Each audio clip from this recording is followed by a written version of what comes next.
Body's weakness in life. You don't think so? In life? In life, I feel like everybody has some type of allergy. No, we're coming back from Davis. It was Black Family Day yesterday. We're both UC Davis alums. We were tabling, selling board games, having a good family reunion. But these trees and these flowers are still not agreeing with in us. my airway and not agreeing with us. But a lot of questions that we got from folks while we were in Black Family was, how's the business going? How is Black Wall Street? How's the game? Are y'all in schools?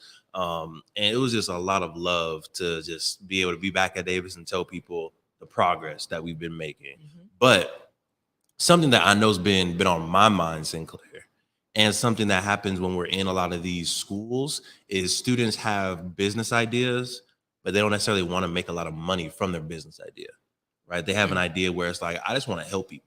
I want to help the homeless environment. I want to help the folks that don't have their citizenship in America. I want to help folks that are surviving from police brutality. Like, they just want to help people. Mm-hmm. So they really have a concept of a nonprofit. Mm-hmm. But that's not my expertise, right? So what we're going to do in this episode is we brought in an expert. We brought in the boss on a budget, Miss Tiffany Allen, who's going to be able to break down not just how to start the nonprofit queen, how to fund the nonprofit. That is the question. That is the question, right? You definitely need to make sure you still have a business model. You still have a way of funding the amazing work that you're doing. So if you're interested in having a nonprofit, if you're interested in solving problems within the community, this is going to be the episode for you. Make sure you share it with a friend, like and subscribe, and get your notepad out, because this is going to be an amazing episode. Queen, are you ready?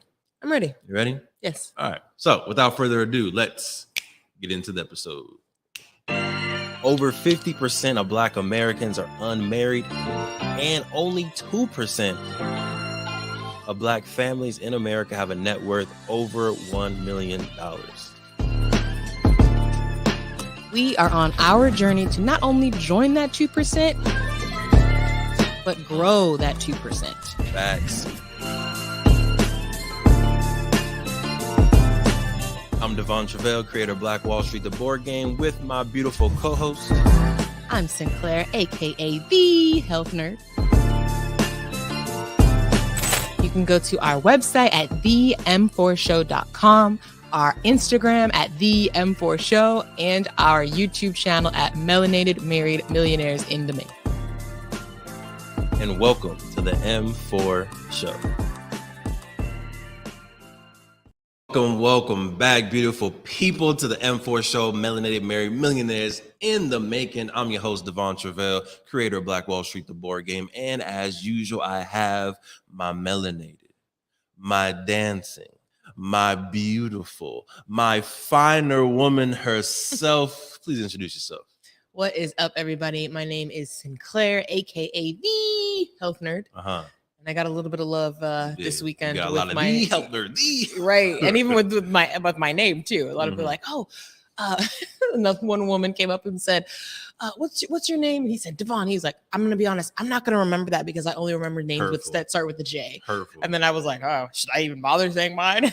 I was like, oh, I'm Sinclair. And she goes, oh, you know what? I'm gonna remember that because it's like I'm Sinclair. Standing right there.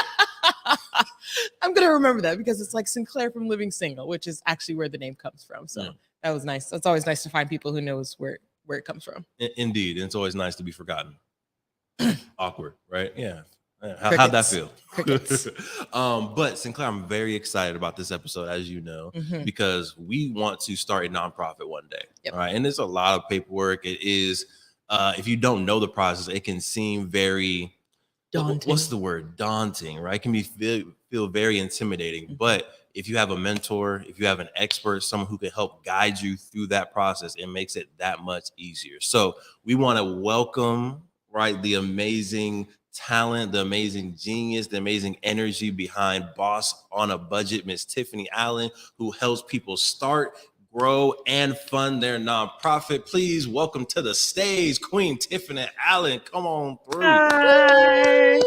Hello. How y'all doing? We are blessed. We just got done eating lunch, so we have full tank of energy. How are you doing? I'm good. I just woke up from a nap, so I should be good. There we go. Also Oh, full tank there. right. What city are you calling in from? I know we were talking about Atlanta, and you were like, "Well, Atlanta's huge. I don't know what that means." What city are you calling in from? So I am from PG County. I am in the Uh-huh. suburb of Washington, D.C. So I know a Mm, lot of people know PG County because of the yep. Black wealth here. So that's where I come from. Shout out to PG Nice. County, one of the wealthiest Yes, black counties in America. They have a yes, whole Black Excellence did a whole video on y'all. Shout out to that. yes. How long have you been in the nonprofit space, either your own personal nonprofit or helping people start their own profits? Yeah, I've been doing this since 2016. So I've worked with nonprofits and worked for a nonprofit probably since like 2007, but really started Boston the Budget in 2016.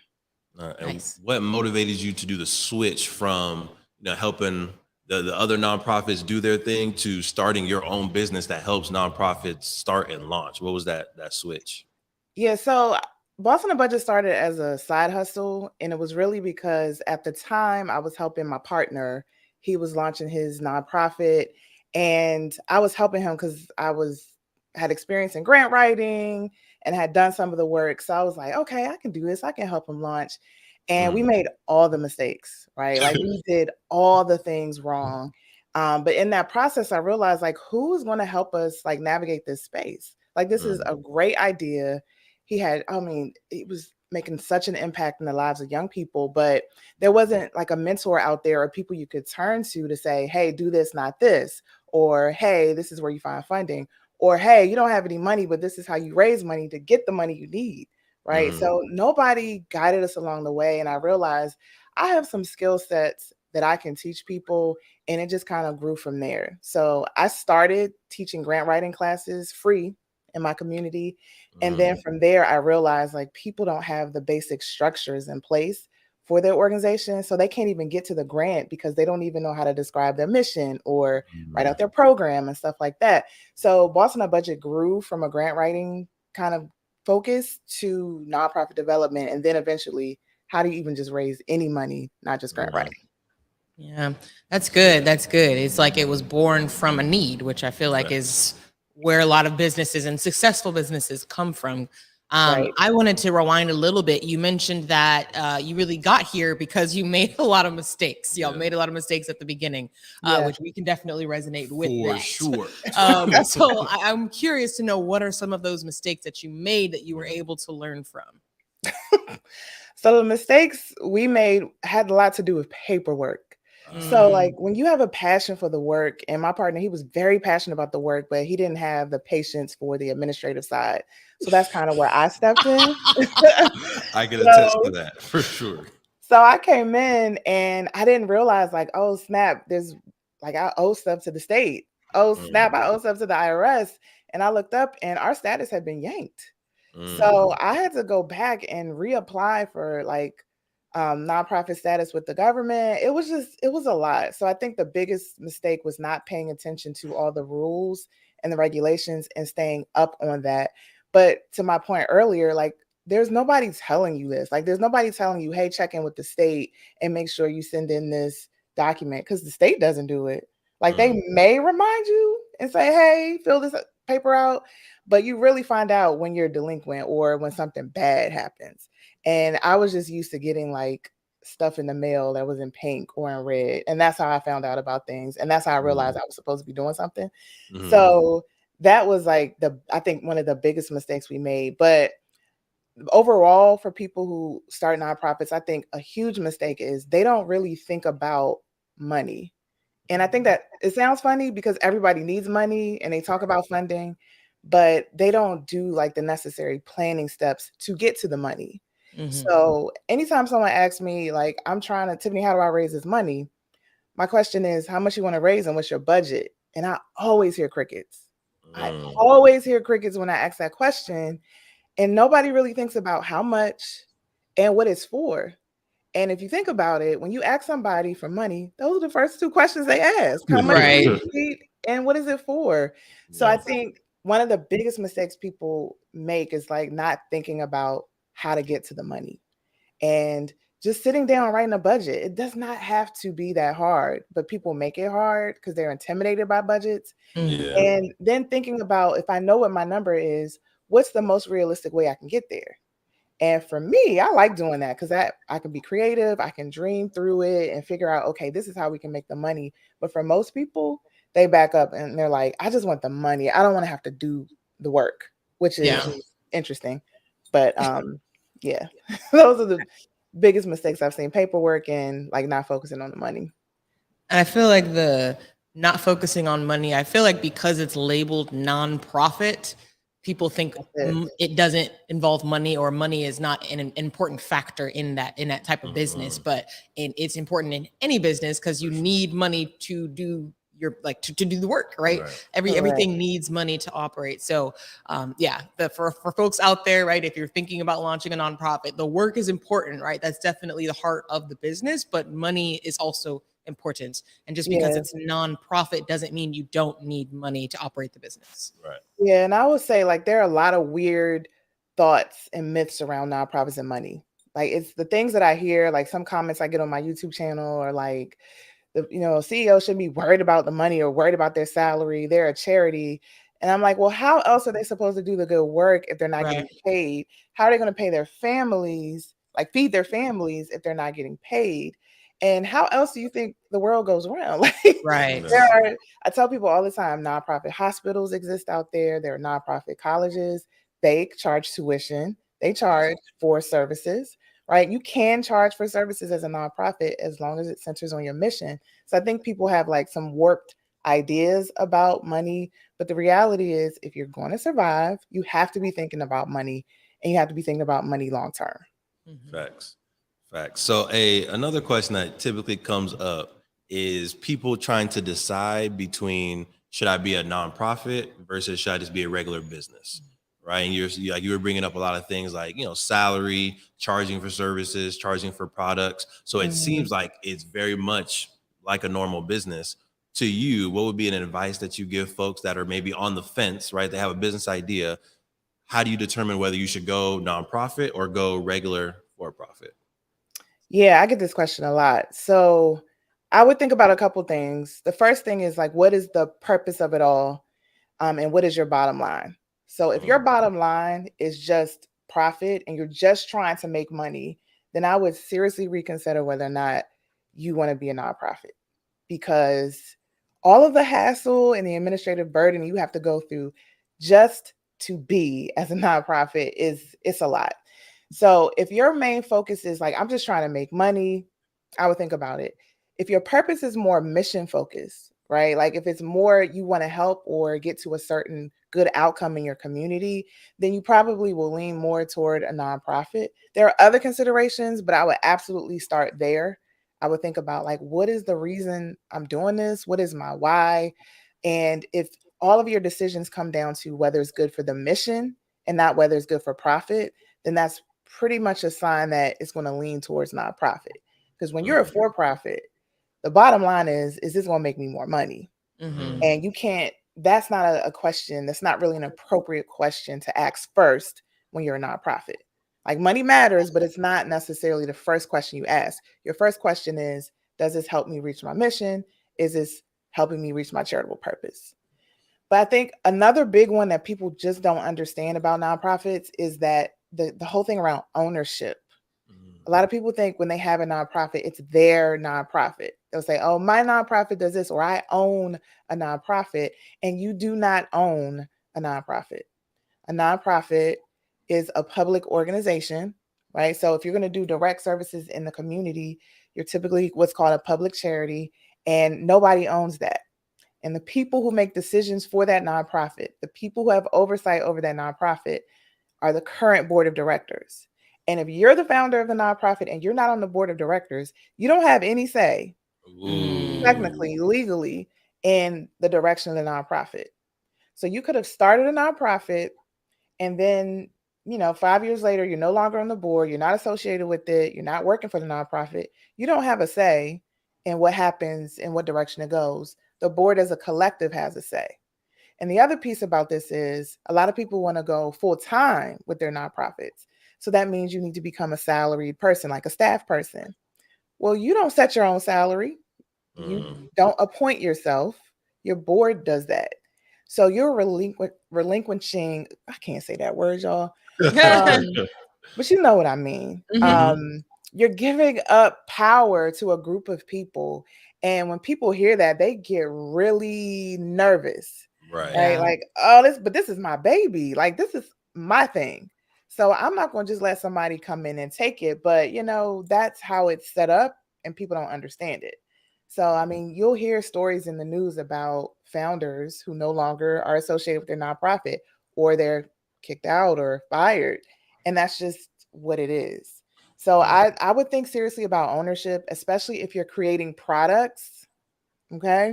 If you want to talk about wealth and ownership, like if your nonprofit owns a product or owns your intellectual property, it's not yours. So I would think about that too. Right. I don't think people should only have nonprofits. I know I'm kind of like pivoting to something else, but I just have to say this because I know you guys talk about wealth too. But you need to think about like having something as your own in addition to your nonprofit. So I just want to throw that out there. I like that. Listen, it was getting spicy. Hold on. It was getting real spicy. If you're listening, you just joined. We got Tiffany Allen from Boss on a Budget breaking down how to start a nonprofit, how to grow and fund a nonprofit. But right now she was going through the whys, right? And making sure that you completely understand this is not your 100% owned entity. This is a public serving entity. You need a board of directors. You need people that you can work with. So if you're the type of person that you don't like to work with people, right? A nonprofit might not be the pathway for you. You might want to go ahead and keep with that LLC or keep with that sole proprietorship, right? That's real. But you were talking about board of directors, and we might get deeper into this later on. But I really want to talk about what advice do you have for people trying to select people that they can trust, people that they can hand their vision to, their dream to, and hopefully, make the right decision down the road as board of directors. So what kind of advice do you have? The biggest piece of advice is that you have to vet people. A lot of times when people are selecting their board, they're coming from a place of desperation. And so I just need people for the paperwork, or I just need people because the state says I need a board, or the IRS expects to see that I have a board. And they're not thinking like long-term about, do I have the right personalities at my board? Do I have the right skill sets? Do I have the right experience? Do I have the people who have the right networks for what I need for my organization? And so people often like, well, can you just serve? Can you just serve? And that comes through in how they attract people. But if you want to attract the right people, I say all the time, it's a privilege to serve on your board. It's a privilege to serve on a board that's going to impact the lives of people.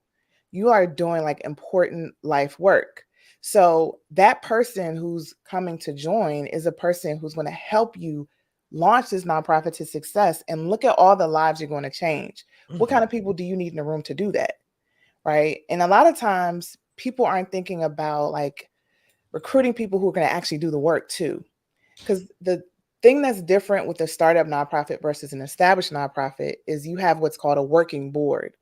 And so a lot of times the board who's supposed to just only be doing oversight has to do a lot of the work too, because you just don't have the manpower, right, to do it. And sometimes they attract people or get people who are just like, no, I just want to tell you what to do. I'm not trying to do anything though. And there's this friction also when it comes to the startup process. So you got to think like holistically, where are we right now and what do we need to get to our next step?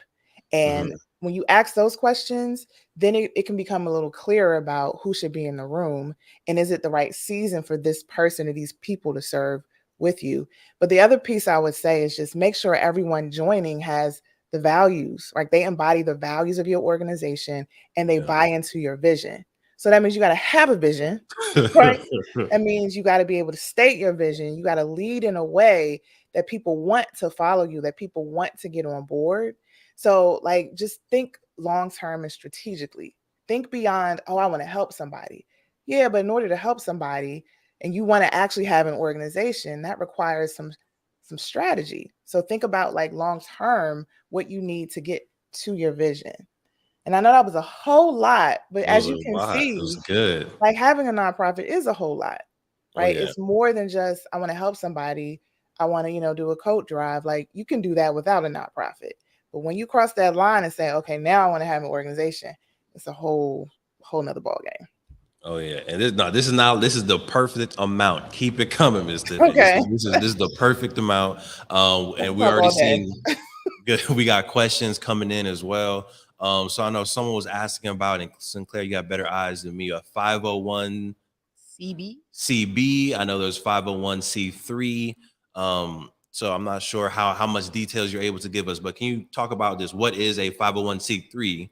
And then can you talk about what is a 501c-B and any highlighting differences between the two organizations? Right. So the interesting thing about nonprofits is that you become a nonprofit at the state level because a nonprofit is a business structure. When you go to the IRS, you are asking the IRS to be exempt from income taxes. So it's two different things. They're very much related. But as a 501, let's say C3 organization, you are asking the IRS not to tax you on the income that you generate, right? Mhm. And so 501c3s are established as charitable organizations, right? So charitable, they're organized for educational reasons, religious, research, sports, like it's a whole definition with the IRS. But Mhm. there are other tax exempt organizations as well, right? Like there are associations, there are health insurance organizations, things like that, that are different 501cs. But typically, if you want to do charitable work, you are organized as a 501c3. So you ask for tax exempt status under that code, right? So a Mhm. 501c8 is just a different kind of tax exempt status, still with the IRS. And I'm not as familiar with 501c8s. Like I looked really quickly, it looks like they're for fraternities and sororities, which Got it. can be designated as nonprofits, which means if they make money, they're not going to get taxed on it, but they're not necessarily organized for charitable purposes. They're organized to benefit their members, Right. which technically is, a nonprofit too. It's just that as a 501c3, you are a public organization doing work in the community, usually charitable work. Beautiful, beautiful. Thank you for the breakdowns, Tiffany, and thank you for the questions. Feel free if you have ideas of starting your nonprofit, go ahead and drop them inside of the comments below. There Um, is another question. yes, Queen, you got it. So this says, so if you created a nonprofit business, what would keep you in if you can be kicked out? Also, See, they already thinking strategic. right, right. Kick me out. Also, would the board be based on the money they can contribute? Two good questions. So I'm gonna break it down. So the first question, if you create a nonprofit, what would keep you in? So there are some people you will see on the internet that say, okay, create a single member nonprofit where there's a separate layer where you as a CEO or the founder have like a final say in certain decisions. So it can kind of be a buffer or help prevent a decision that you don't want because it has to run through you. I'm just going to say this. That's not exactly legal in all states. And I don't know if it would stand up even if you tried to put it in your bylaws. So I would tread carefully with that and I would consult a lawyer. And I'm just going to give my little disclaimer. I'm not a lawyer and I'm not your lawyer. So, but I know of the practice. And if you want to go that route, I just would really recommend you to speak with a lawyer who practices in your state and who understands nonprofit law, right? So there's not much preventing a board making decisions, but this is the thing. When board members serve, they are bound to certain duties. Like there's three of them: duty of care, loyalty, and obedience. And part of that is making sure that they follow the best interests of the organization. So if they decide the best interest of the organization is for you to step down, that's their decision to make. Wow. Right. And some of that can be contested. Maybe some of that is subjective, right? Your idea that it's the best step, but that's their role. They have a legal and an ethical obligation. So I would say make sure you have a good relationship with your board, right? Make sure like you keep the communication lines open, but it's within their right to be able to decide whether or not you're not the best fit for the organization. So I just want to throw that out there. But I know plenty of people who started nonprofits who retired from the nonprofits. And I know of some stories where people are kicked out, but some of the suggested or accused behavior was inappropriate. So it's like, just do what's right. Mm-hmm. And let the rest happen, fall where it may. That's what I could say. I feel like, oh, sorry, go ahead. No, go ahead. I was just going to say, I feel like that goes back to your point on really being strategic and wise with who you're choosing as your board members, right? If you're just choosing your 5 closest friends who, you're just trying to get some names on the list so you can start your organization, that may not be the best bet if you really want a long-term successful organization. Right. So yeah, I think that it's just really boils down to like being strategic, even if you gotta put off actually starting it for another month. Like I think that time frame of really making sure you're vetting your board members is gonna be well worth it in the end. So you don't have to worry about those issues, right? Getting kicked out for any reason that you shouldn't be. Because you brought the wrong dish to the family reunion, and all of a sudden now you kicked out the nonprofit. People can be petty. People can definitely be petty. Well, you put your mom on the board and mom try to take over the meetings. What you gonna tell your mom to stop? Right. Nope. I mean, so that's a real life situation that I've talked to people about. So you just, family and friends, I would not advise that be a long-term strategy or a strategy if you can help it. Right. And then they're asking about the contributions for the board. And I think that's a personal decision, but you can definitely give Ms. Tiffany, if you can give your own advice on how you suggest people with contributions to the board. So there's different schools of thoughts on this around like board contributions. So generally, it's good practice to ask your board to contribute, because when you are when you're asking someone else to give and your board isn't giving, that's not a good look. And sometimes when you're asking for grant funding, they'll ask, is 100% of your board giving? So you want to be able to say yes, but that can look differently depending on your board structure, right? So you could ask them to give a significant amount, which is significant to them. And what's significant to me is different than someone else. Mine might be $100. Someone else might be $10,000. So you can let people decide what that is. I firmly believe that people, especially in the startup space, should ask their boards to give, because we're all investing in this organization. And if the board isn't investing in it, who else is supposed to invest in it? Right? Like if the board can't say that they believe in it by sowing their seeds into the organization, then why are they even there? Like that's just my opinion, right? Yep. But sometimes you want people on your board who have what is called lived experience, right? Especially if you're serving people with lesser means, they may not have the money. So, I wouldn't necessarily like not add them if their experience is important to the board. But I still come back to everybody should be giving something, even if it's $5, right? Like what people give to what they care about. I'm gonna tell you this. People give and spend money on what they care about, whether they have it or not. So right. Whether they have it or not. So, like, if you're committed to this, then I say your board is on there. They should be giving, and they should be giving monthly, because who else is going to do it? It's going to be the founder. So the founder just has to pay all the money, but they take all the risk, right?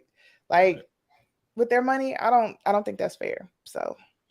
Plus, I think it also probably will help with the vetting process, because to your point, right, if they're in it for the wrong reasons, if they're trying to get like, what's in it for me? What's my return? Right. Is like, that's not what this is about. This is about, do you believe in this? Do you believe in the work that this organization is about to do? Then put your money where your mouth is. Yeah, exactly. But if you don't, then, we'll find another member. Yeah, exactly. That's right. So again, we're here with Tiffany Allen from Boss on a Budget. Make sure y'all check out the resources she has available for you. If you are interested in starting your nonprofit, you can go to www.bossonabudget.com. You see it right there on the screen, bossonabudget.com. Everything's spelled normal, and start tapping into the resources.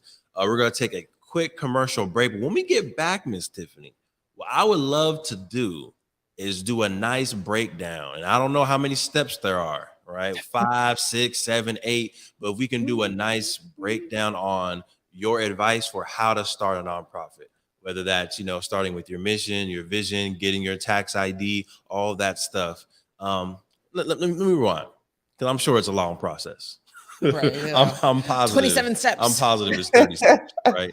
But if someone right now is listening, if they're watching and they have it in their heart, in their spirit to start a nonprofit, what do you think would be the first 3 steps, right? The first 3 things that they should do after listening to this podcast, after talking to their friends and family, first 3 things that they should do to move in the right direction. Does that sound okay? Yeah, I can do that. Cool. Beautiful. Let's take a quick commercial break, and when we come back, we are going to get 3 solid steps forward for starting your nonprofit. We'll see you soon. Look, we're going to get right back into the amazing podcast. But if you didn't know, in 2017, we created Black Wall Street, the board game, because we thought more families needed to know about the history of Tulsa Black Wall Street. More families needed to know about the legacy of Black excellence left behind of Tulsa Black Wall Street, that we can own a Madam C.J. Walker Beauty Salon. We can have a Booker T. Washington High School. We can have an Uncle Steve's Barbecue. We can have a Renaissance man like Simon Berry, who had his own taxi service and bus service that got bought out by the city of Tulsa. We have brilliance in our DNA, and we wanted to make sure that your family can play a game that teaches them about this brilliance. So we have Black Wall Street, the board game, right here. We had the first edition available in 2017. That got sold out. We're on the second edition right now, or you can get the beautiful masterpiece version of the game as well. It's up to you. Head to playblackwallstreet.com and get yourself Black Wall Street, the board game, to empower you, your family, and generations to come. Playblackwallstreet.com. Let's get back to the episode. Back to it, y'all. All right. Take out your notepad, take out your Apple Notes, Google Keep, whatever you take notes on. We're going to go through the 3 steps, action steps you can take. Queen Allen, take it away. Okay. So what I heard you say is a little different than what I would tell people, like, okay, how do you start a nonprofit? These are the steps. But I actually like how you phrased it, because these are the steps that people miss. These are the steps that people kind of bypass and go straight to the paperwork. So if I had an idea, I was sitting at home listening, this is the first thing I would do. I would figure out what's the mission, right? Like, what am I actually trying to do? Who am I trying to help?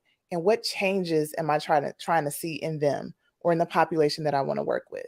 And really getting clear on that. Because sometimes when I encounter people, they're like, I just want to help somebody. And I'm like, well, who do you want to help? Well, I want to help homeless people. Then I want to help moms. And then I want to help veterans. And then I want to help like kids. And I'm like, well, that's a lot. So let's try one lane and like get really good in one lane. So like getting clear for yourself what your mission is, who you're serving, and why. And I like to do it in terms of like the who, the what, the when, the where, and the why. Sometimes I'll be missing it, but the who, I got to sing it to myself a little bit. Who, the what, the when, the where, and the why. And that simple exercise is really helpful for you to figure out, what the heck am I trying to do here? What's going to be my focus? So that's the very first place I would start. And then the next step should be to do your research. And by doing your research, I mean, figure out who in your area is doing similar work. What are the organizations doing work? How are they structured? Who do they serve? How do they serve them? What are they doing well? What are they not doing well? What are they missing? Like, where are the gaps in your community where you can fill some of those gaps? Because if the worst thing you want to do is duplicate something that's already being done, and you do want to kind of find your own lane and have your own spin on what's happening in your area, right? And sometimes you come up with an idea that nobody's doing, and that's great, but you need to validate that.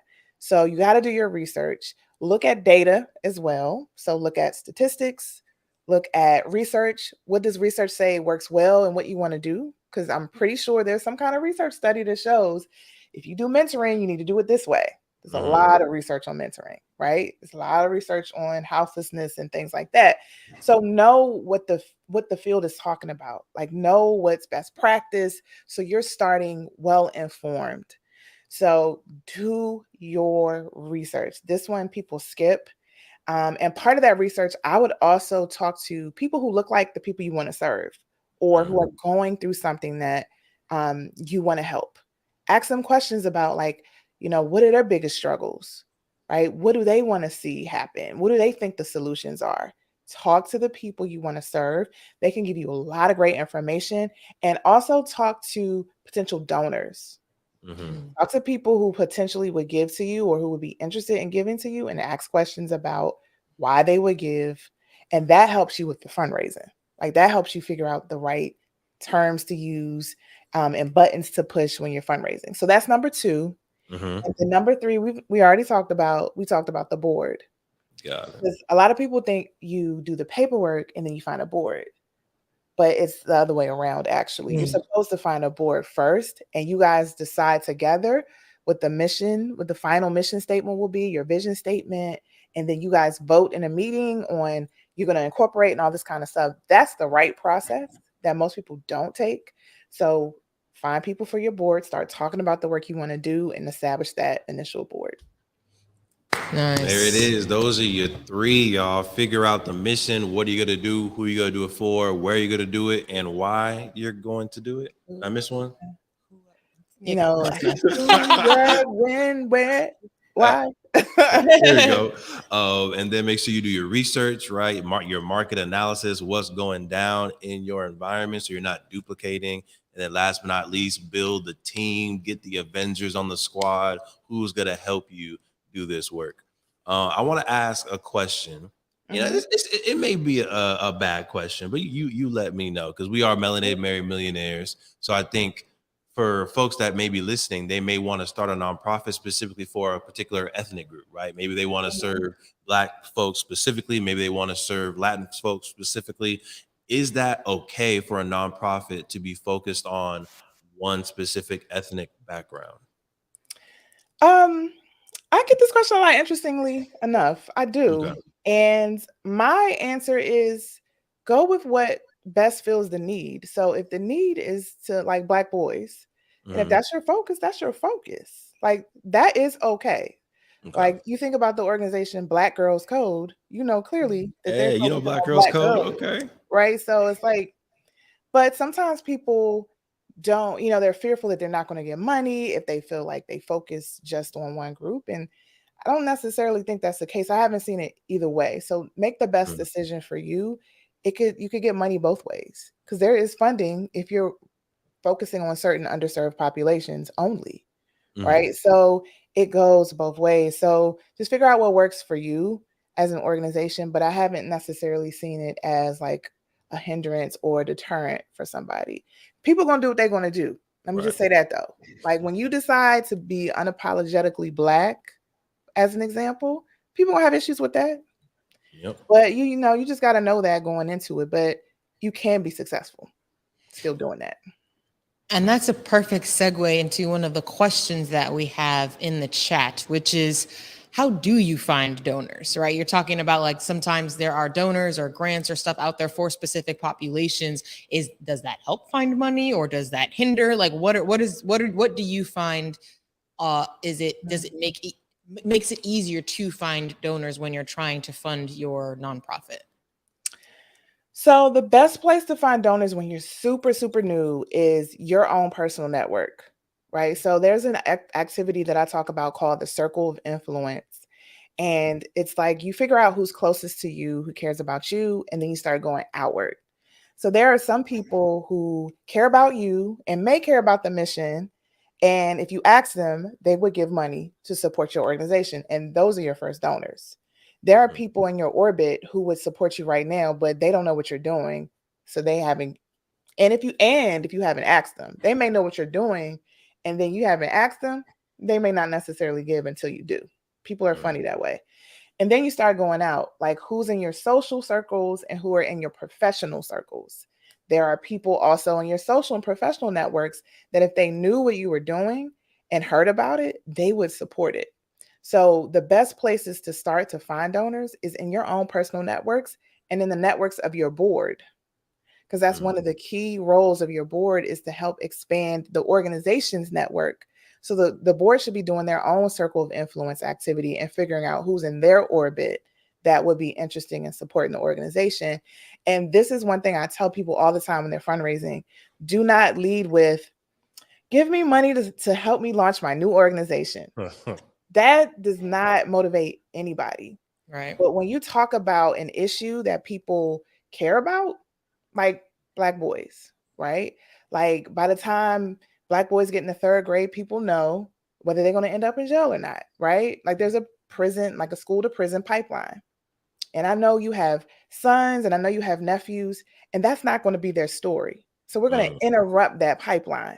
But I need your help to do that. And this is how we're going to make that happen. And with your $25, we're going to change that story so that our boys can grow up and live the lives that they're meant to live. Like when you talk about it that way, Mm-hmm. Yeah, I people want to get get my card out excited. right now. Right. You need an like elevator people, pitch. right? Instead of, hey, I have a new organization and I'm going to be doing mentoring for some young Black boys in the neighborhood. Can you help?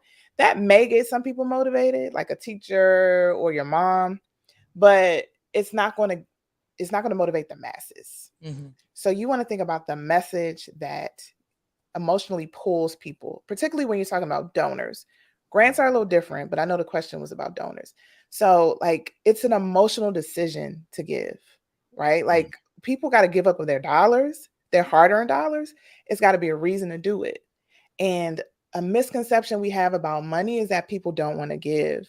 And I do not believe that. I do not come from a scarcity mindset when it comes from fundraising, and it does not benefit you to have a scarcity mindset when it comes to fundraising. So if you believe that there's not enough money out there, then there isn't. But if you believe there is enough money out there and people do give, then they do. And I mean, I could go on forever, but let me just give you an example. Damar Hamlin, the Buffalo Bills player who collapsed on the field this past winter, he had a toy drive it was like a random town in Pennsylvania. It had like maybe $1,000, $2,000 on the GoFundMe. When he collapsed on the field, he raised like up to $4 million for a toy drive in a random Pennsylvania town. I don't mean to call the town random. I mean, so don't get offended if you're from there, but I'm just saying, like, people didn't have any attachments to that town. And people probably didn't even know his name before that happened, but it was a compelling story, and they decided to give because it was emotional. It was an emotional decision for a lot of people. So if you would have said, well, people ain't giving right now, they don't know about that town. Like, why would they give? People will surprise you constantly when it comes to money. You have no idea what people are willing to do. And I love to say all the time, people are grown. Let people do with their money what they want to do. Right. It's your job to present the opportunity and let whatever else happen. But if you're already saying, well, they're not going to give, then they're not going to give. So I'm done lecturing. I'm just saying believe. You cannot approach it with the scarcity mindset because you won't raise what you need. And we definitely hope that folks that are listening hold and grasp that growth mindset, that abundance mindset that Tiffany was just saying. Money is literally abundant. They print it every day, y'all. Right. All right. It's up to you to tell your story and go get it. But Queen Allen, we appreciate you. We want to give you a little bit of a break because you've been cooking, you've been dropping some gems, right? But we're gonna enter into our Ask the Claire segment, and this is your opportunity to go ahead and ask Sinclair or myself any questions around business, relationships, or health. Okay, so I do have a question. Yes, ma'am. What is your number one tip if you're a new couple running a business together? Oh yeah, I already know this one. Go ahead, Queen. What do you think I'm going to say? Or you said you know your answer? I for sure know my answer. Oh, okay. Well, we might have the same answer, so you're letting me go first? Yes, Queen. Okay, great. Personality assessment. Do a personality assessment, even if you've done one in the past. If it was more than a year ago, do it again. And the reason why that's really critical is because it helps you delegate and divide the roles of the business based on your strengths. And that's really, really important because for a lot of different reasons, right? One, if you are a couple, I think naturally there can be gender roles that people may start to assign folks just because that's what's normally done in a relationship or in a couple or whatever, right? You got to remove those. This is a business partnership now. What are your strengths? What are my strengths? That's what we're playing into. So like he mentioned earlier, and we really resonated with you where you were talking about like being a visionary and not being like detail oriented or not being into the paperwork. Nope. That's this guy right here. Yep. Right. So I have defaulted to like he is the visionary, right? He's typically the one determining and really good, right? The gift is determining like, this is where we need to go. And I'm like, cool. Well, in order to do that, we need to fill out this paperwork. We need this license. We need all of these things in place. And that is where I come in. And so that is how we've been able to delegate our tasks. And it also changes over time. So I think there's like a 2-part to that, is continue to do them because things change, roles change, life changes. Like when we did our first personality assessment, I was there's a whole bunch of different ways, but I was basically the analytical and he's the visionary. And so that made it very easy. Like, okay, I'm doing a lot of, again, the detail oriented stuff because I see things, right? I connect dots. I can see details very easily that he may miss, and vice versa, right? He's the big picture person. He's able to create that picture. He's able to motivate someone, right? That elevator pitch. That's this guy all the time. I'm just usually sitting there like, wow, I'm bought in and I'm already a part of the organization. Right. But like we just did it again this year, and we both were in a different category. Oh, wow. And we were in the same category. We were in the driver's seat. We both tested into the driver's seat, which made us take a step back and say, okay, we need to reevaluate tasks and make sure that we know where you are supposed to be making the decisions and then where I am supposed to be making the decisions. Because we cannot both be in the driver's seat, right? We'll just be tugging at the wheel. So there are certain things that he makes decisions for, and there are certain things that I make decisions for. And so, yeah, that would be kind of my biggest suggestion, is to do a personality assessment and keep doing them every year and have that kind of guide who does what within the business or the organization. I love that. Well done. Well, she kind of took my answer. I'm being wrong with you. Yeah, you let me go first. I did. Because I always got a backup. My primary was going to say delegation.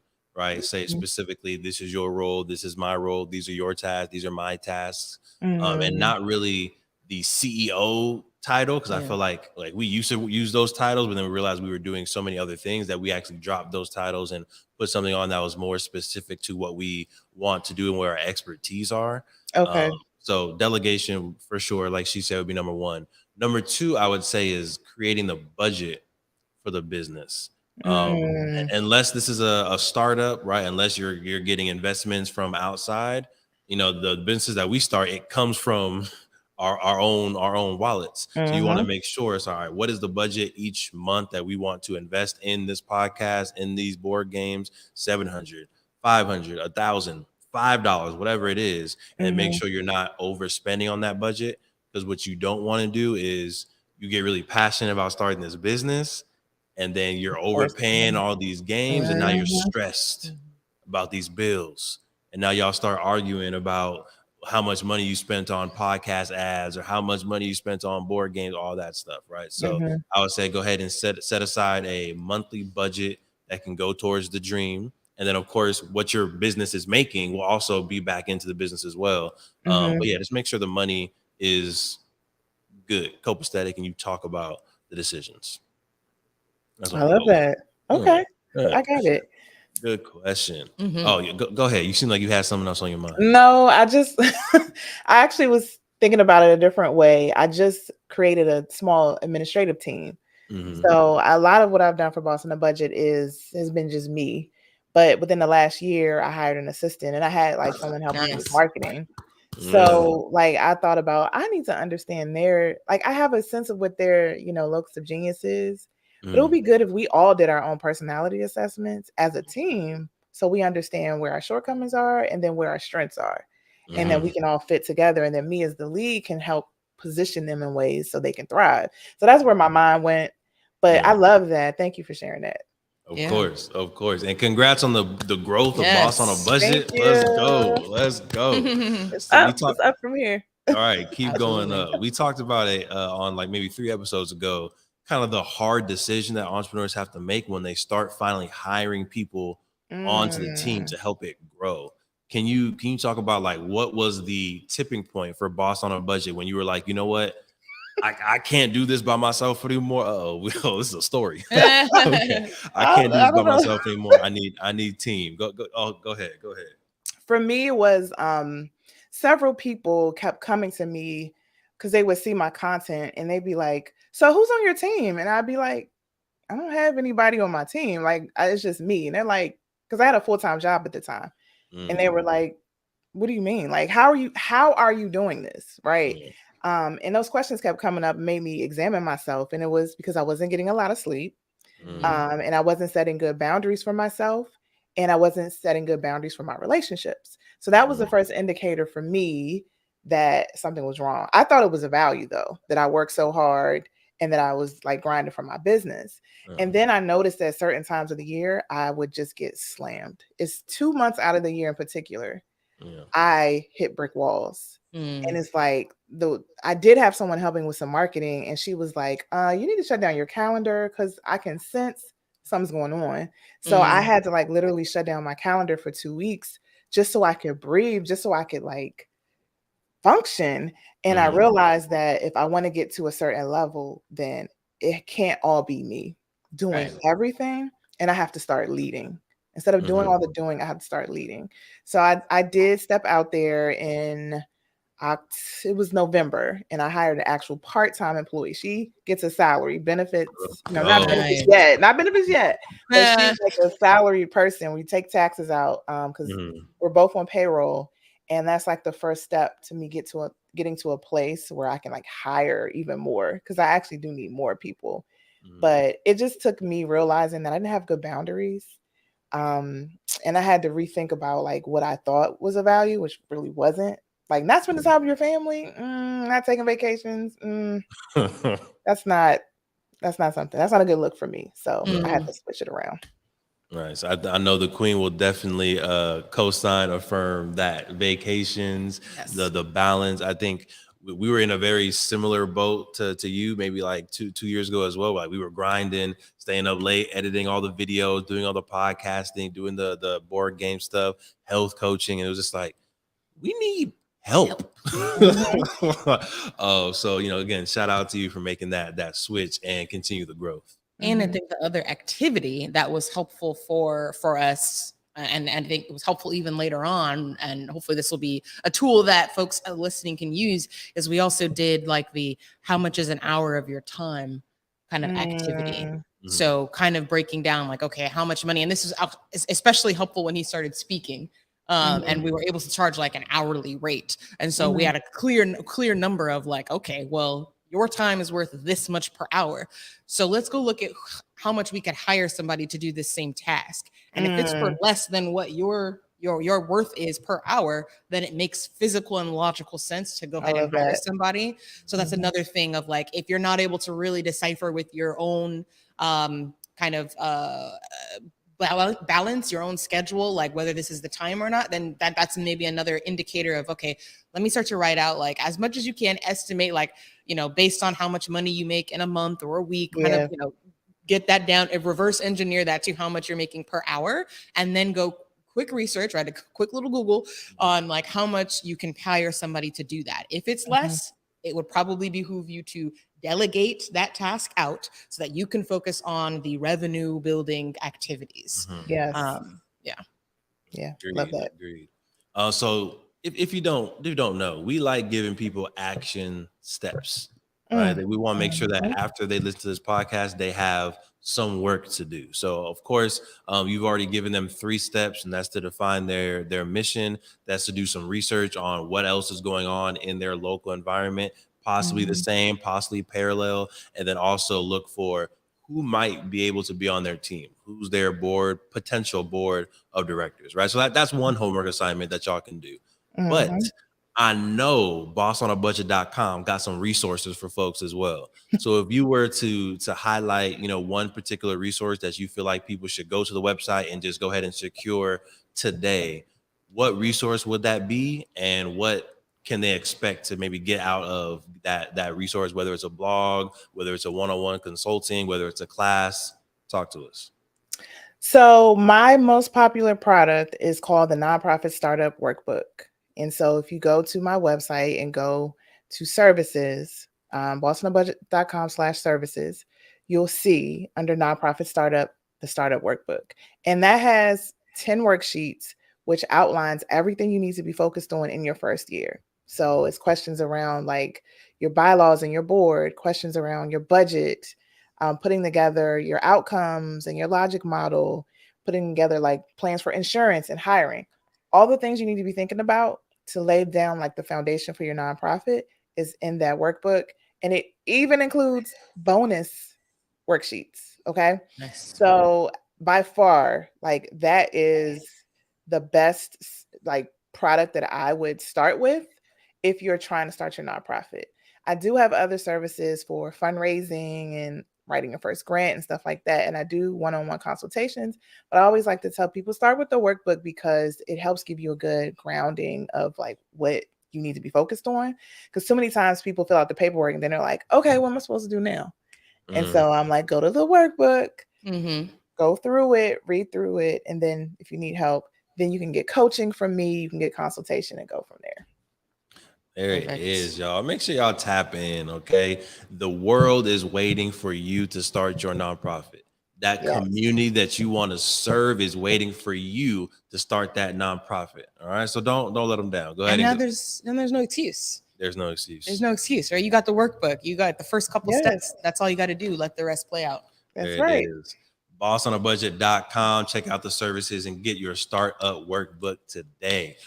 So we are going to go through some quick updates, Queen Tiffany, and then what we want to do is if you can definitely give a shout out to all your socials. I know you got the YouTube channel, you got the website, you got the IG, and then leave folks with some words of wisdom.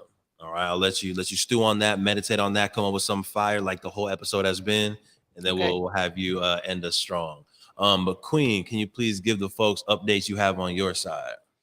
Yes. So we still have our LIT Leaders Innovating Tomorrow 12-week financial literacy program running. We are finishing up the last couple weeks of this cohort right now. That's going to be ending early June. And then we are going to be really working on improving the program so that come fall, we are ready to come back better than ever. And so right now we're expanding in the LA area. So you've got any schools, any LA schools, high schools and middle schools that sound like they would want to be a part of this program. Hit us up at info@playblackwallstreet.com and other Southern California areas as well, where we're looking to expand to Inland Empire, San Diego, San Bernardino, right? Any of those areas. If Ventura, which is where we are currently. Ventura County. If also you're looking to have the program at any schools in any of those areas, also hit us up. Let's start the conversation on how we can help your scholars learn how to start businesses, learn how to learn ownership, right? The power of ownership, learn how to solve problems in their community through businesses and through entrepreneurship. So again, info@playblackwallstreet.com. Let's talk about it. Let's talk about it. I'm very excited. This was a good episode because, as you know, Queen, I want to start a nonprofit. We want to start a nonprofit. Yeah, you forgot? No, I know you didn't. We've been talking. So this was a good refresher for us. So as we're trying to teach the community, a lot of the stuff, a lot of the experts we bring on are also so that we can learn and we can take action as well. So hopefully within the next year, 2 years, y'all see a nonprofit coming out of the Walker household. But as an update, we are going to Tulsa's Black Wall Street. All right, so Play Black Wall Street. We're taking a family. We're taking our team to Tulsa August 10th through August 13th. I'm looking at my logistics expert. I think it's 11th through 13th. August 11th through the 13th. You can go to playblackwallstreet.com. Tickets are already available. Everyone's going to get a game, of course. You're going to get a nice swaggy t-shirt. And we're going to be able to learn directly the history of Tulsa Black Wall Street from some local folks. We'll be able to go into the museum, support the local businesses there, and really just learn in detail about the legacy, the history, and the excellence of Tulsa's Black Wall Street. So if you're interested, right, if you're thinking of fun things to do with your family, if you're thinking of educational things to do with your family, if you're trying to inspire your scholars, your kids to be entrepreneurs, definitely make sure you head to playblackwallstreet.com and secure your ticket for the 2023 Greenwood Adventure. Playblackwallstreet.com. We'll see y'all there. Now, we want to end strong with our guest, right? Tiffany Allen from Boss on a Budget. Make sure y'all check her out at bossonabudget.com with some words and contact information. The airways are yours. All right. Thank you. So thank you for having me. Thank you so much for inviting me here. I'm always like willing to sow a seed because I know when I sow a seed, all the seeds that will come from that. And I know the great things that are like budding up in people all across the country. And I just love my people. So I'm gonna help my people. Yeah. But if you want to find me, you can find me at bossonabudget.com. You can find me on YouTube. I drop videos every single week. So I am at youtube.com/bossonabudget. I'm also on Instagram and Facebook at bossonab. And I'm going to leave you with my framework that I like to teach. So if you want to be successful, this is really in anything, but particularly in like the nonprofit space, there are 3 things you need to activate. You need the belief, the skills, and the action, right? And you always start with your beliefs and your mindset. Like examine where you are and what you believe about where you are. That whole thing I said about the scarcity mindset and believing that you can raise money, you have to believe that this is possible. You have to believe that this is going to work. You have to believe that people are going to support you. You got to start there. Get your mind right. Make sure then you go to the skill sets. Learn the skills you need. There's no excuse for you not to learn how to do this, right? There's a lot of information out here and resources. So the onus is on you to build your skill set to do that. And then don't get stuck in just learning, then take action. So that's why I love that we talked about action. Take specific action and be strategic about that action. But start with your mindset, learn the skills, and take action. And I promise you, you will be successful. Nice. There it is. Make sure y'all tap in, take action, go to bossonabudget.com today. Tiffany, we appreciate you. We appreciate your time. Thank you so much, of course. And everybody, thank y'all for tuning in to the Melanated Married Millionaires in the Making show. I'm your host, Devon Travell, creator of Black Wall Street, the board game. And I'm Sinclair, a.k.a. the Health Nerd. Make sure y'all secure the marriage. Make sure y'all secure the love. And of course, make sure y'all secure the bag. Peace.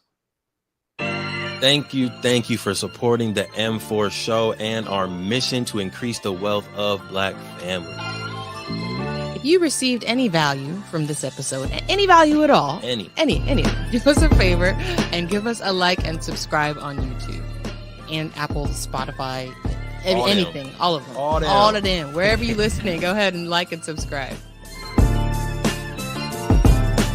And after you like and subscribe, make sure you send this episode to at least one family that you really want to see win.